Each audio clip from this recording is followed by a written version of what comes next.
The Tao of Self-Confidence, episode 686. Welcome to the Tao of Self-Confidence, where I share stories of amazing women who have discovered their inner journey to self-confidence. Visit our website at thetaoofselfconfidence.com. Your inner journey to self-confidence awaits. Well, hello, friend. Welcome to the Tao of Self-Confidence, where I share stories of amazing women who have discovered their inner journey to self-confidence. I'm your host today, Sheena Yap Chan, and today I have an amazing lady on the show today. She's an actress, and I'm really excited to have her on and share her story with us today on self-confidence. So without further ado, I'm going to introduce you to Jackie Dallas. Jackie, how are you today? Maybe you can fill in a little bit more about yourself to the listeners. Sure. Hi, everyone. Thank you so much for having me on your podcast, Sheena. This is great. Yeah, as you said, I'm an actress. I am probably best known for my role as Jen on Stranger Things. I've done a lot of TV and film otherwise. Notably, I've done like Criminal Minds. I've done NCIS New Orleans. I was on the show The Resident. I also recently have become more of a personal filmmaker. And so in my journey of filmmaking, started dabbling around with directing and producing and writing and just kind of trying to figure out how I can best position myself to get our stories told and our stories out there. Awesome. Well, thanks for sharing that. And Stranger Things is one of my favorite shows. So I just wanted to add that. And Jackie, what's your cultural background?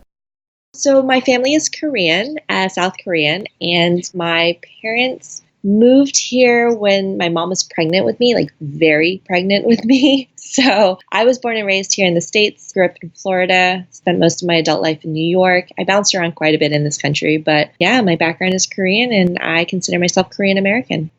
Thanks for sharing that. And what would be your favorite self-confidence quote? I'm a very driven person, so I feel like a mantra that I kind of live by is like, just do it. But one quote that I think I live by is, you can't move forward if you're always looking back. I used to have that doodled on like my Trapper Keepers back in school and stuff. I think that, well, a little bit about me. I've bounced around a lot from place to place, but also I've gone through a couple of careers, and I feel like it's kind of easy to get hung up in a certain place or a certain memory of how things are and like how ideal and how perfect things can be or was. And you just got to keep moving, and you got to kind of keep your eyes moving forward and like set your sights on bigger and better dreams, raising the bar as you go, so to speak. So I kind of live by the whole, keep moving forward. You can't move forward if you're always looking back. Thanks for sharing that. And I totally believe that too. I mean, the past is a past for a reason. We can learn from it and, like you mentioned, move forward. So thanks for sharing that great quote. And in your own words, how do you define self-confidence? Self-confidence to me is having a sense of worth, knowing that you can rise to the challenges that you're going to face. And even if it takes a few tries, even if it takes a few falls, not getting so discouraged that you can't pick yourself back up again. I think, especially in my line of work, you're constantly being told no, and you're not right for this, or you're not good enough for that, or you're not pretty enough. And it's very important to maintain that sense of self-confidence and self-worth, to know that it's not personal, it's business for one, but eventually someone's going to come along that's going to tell you yes, and it could change the trajectory of your career and your life. And you just got to have faith in yourself that, that day is going to come. And when it does, you're going to be able to do it. Thanks for sharing that great definition. And Jackie, what was your life like before your discovery of self-confidence? Oh, before self-confidence, insecurity. I feel like, oh gosh, there's like so many aspects to like delve into here. So I grew up in a small town in Florida. And I was the only Asian in my community, like me and my parents, my sister, but I didn't go to school with other Asians. Like I didn't even meet my like real first other Asian American until I got to college. So you can imagine that my teenage years, like on top of what they are awkwardly already, like I just had a hard time trying to define myself and figure out who I was and how I fit into this world that I lived in.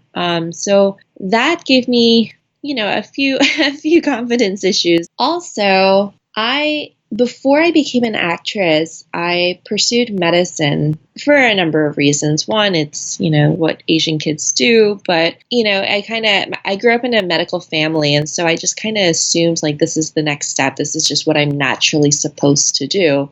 I'd like to say that I was, a smart student, but that doesn't mean that I was a good student. I definitely didn't enjoy studying at all. And everything about the stereotypes of, Asians being good at school and being good at math and being good at science, like, sure, to an extent, like, I wasn't terrible at it, but like, it was just such a struggle for me to like have to get into that mindset and pursue this path that was already laid out for me. And one of the things was that I wasn't happy doing it. It just didn't suit me as far as my personal skill sets and my personality. And like, it wasn't compatible with the dreams that I had. And so instead of, deciding to chase after my dreams from a young age, I just thought that I just sucked at what I did. I wasn't good enough for it. So I felt like I had a lot of imposter syndrome growing up. Like I was constantly trying to be someone that I wasn't, trying to live up to expectations of what people had for me. I don't know. I guess a lot of people can relate to that, but adding, a cultural identity to the mix, I think does add a little level of complication to that as well. Thanks for sharing that. I think that's something we all go through, especially, when you're an Asian kid migrating to like North America. And back in the day, like, you're always like the token Asian kid. And like, why don't I have blonde hair and blue eyes? And, we keep thinking like, to be beautiful, you had to be a certain way, especially like in the Western culture, because like nobody looked like us back then. And, Asian representation was like super minimal, but that's the life back then. And I'm glad we're slowly getting more representation, especially for the Asian community. And, what was that point in your life when you realized you can go out there and be who you are today, especially, going from medicine to acting? What was that aha moment? I was, I got to a point where I was just so tired of not being happy. When I did medicine, it's such a noble profession. And like I said, I come from a family of doctors. So I know what the lifestyle was like to an extent. With that being said, medicine has changed drastically over the last 10, 20 years. And I feel like anyone who starts out saying like, I want to be a doctor, I want to be a nurse, they want to go into it for these very altruistic reasons. Like they want to help people. And that is exactly why I wanted to go into it. I wanted to go into it and help people. But the truth is that without getting into too much politics, the healthcare system that we have in this country right now is just very, very broken, and it's very difficult on both sides of the picture. On the patient side, it's difficult. On the doctor side, it's tough on the hospital administration side. I find that doctors who are going into for these, very good reasons are burning out and getting frustrated with the system. Patients are getting frustrated with their doctors. It became a very kind of an overwhelming profession for me. And then on top of that, I feel that one thing that makes me a good performer, but not necessarily a good doctor, is that I could tell that I didn't have the emotional capacity at times to deal with some of the demands of being a doctor. Depending on which specialty you're in, I happened to pursue surgery when I got into it. And a lot of times you're working with patients who are not in a good place necessarily. You have the power to help them and change that. But there are times when you can't. Things are beyond your control. And a lot of times you have to deliver very bad news. As a doctor, you have to learn to detach from that, kind of desensitize yourself, understand that this is part of your job requirement, and take the time, empathize, sympathize, show compassion, have a discussion, but then on a dime, you have to learn to move on and then move on to the next patient that you have, because everyone needs your help and everyone needs your care. And this was something that I really, really struggled with early on. I noticed even in the first year that I was working, it took a real emotional drain on me. And I think that had a lot to do with my desire to kind of no longer do it, like a self-preservation kind of kicked in. So I think that was ultimately what led me to my decision. And my aha moment was my husband is also in medicine, and he is way more cut out for it than I am. he ended up matching in California for the residency program here. So there's this process called the match, where after you finish medical school, you apply to all these different programs on what you want to specialize in, what hospital you want to go to, where you want to live, and you rank it, and then the hospital ultimately decides who they want to take out of all their applicants. It's like a job, right? But the thing about this job process is that the match is very final. So wherever you are delegated to go, you have to go. There's no real way around that. He ended up matching in California. I was living in Chicago at the time. And we came to this point in our relationship after being together for several years where, you know, my residency program is going to be like 4 years. His is going to be 6 years. Are we going to spend the next at least minimum 4 years as husband and wife not living together in the same city, in the same time zone? Are we going to be that couple that puts our career first and, you know, relationship second? And after some, you know, discussion and soul searching and just feeling it out,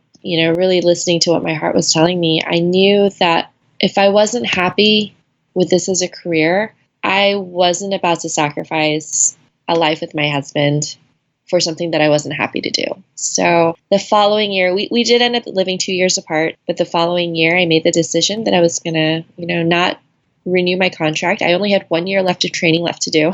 So that close to the end of my medical path there, I decided not to renew my contract. I decided to move to California. I decided to be a wife, and being in California, finally get the opportunity to kind of pursue my passion for acting, which until I moved to California, I really didn't think was a possibility.